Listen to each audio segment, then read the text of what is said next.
Welcome, and thank you for tuning in to Parnham and Associates. As you remember, my name is Matthew Pospisil, and today we're going to be talking about sexual assaults of Texas.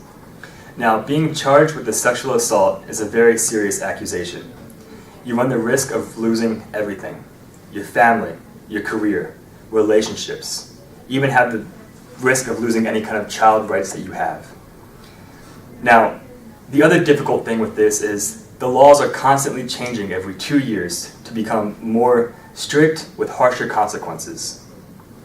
Another caveat that makes it difficult is oftentimes these allegations or accusations of sexual assault are under false pretenses.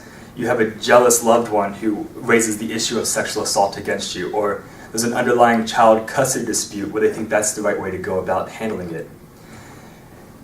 On a sexual assault case, you can be tried and accused simply off the own testimony of the complaining witness. You can have no DNA evidence, no physical evidence, just that story alone. And that's enough to press charges and you run the risk of losing everything.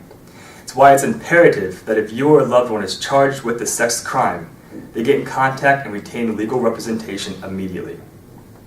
A case like this, you need to be proactive on it. You need to get the run of the jump on it to investigate the facts and start planning your defense ahead of time. Now, under Texas law, a person is charged with a sexual assault under the definition under the Penal Code if they knowingly or intentionally cause a sexual act against somebody else without their consent. It all comes down to what consent is in Texas. Now, consent on the basis of all terminology is simply a person saying, yes, I agree to go forward with this. So it's easier to explain lack of consent through examples. Under Texas law, a person cannot be giving consent if they are too intoxicated. You're out at a club one night with somebody, pumping drinks into them, having a good time. They get a little bit too intoxicated, they're above the legal limit, they lose all ability of the mental facilities.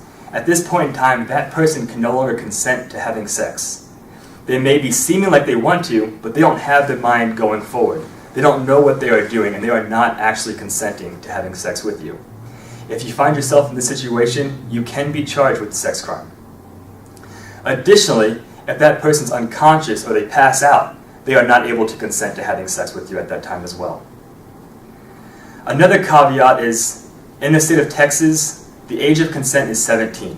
What that means, if a person is under the age of 17, they cannot willfully consent to having sex. Now, it's also important to note that the person being charged, their mental impression of whether or not that person's actual age is of 17 is irrelevant. You could find yourself at a bar, you could even see that person having a fake ID that says that they're 21, when in fact they're 16. Your perception of what age they really are is irrelevant as long as their legal age is below 17. You can find yourself being charged with a sex crime, an aggravated sexual assault of a minor, if you do believe that person to be 21, but in fact they are only 14. Now, there are some defenses that do prevent themselves from being charged against a child. One of the most common defenses is if they're your legal spouse.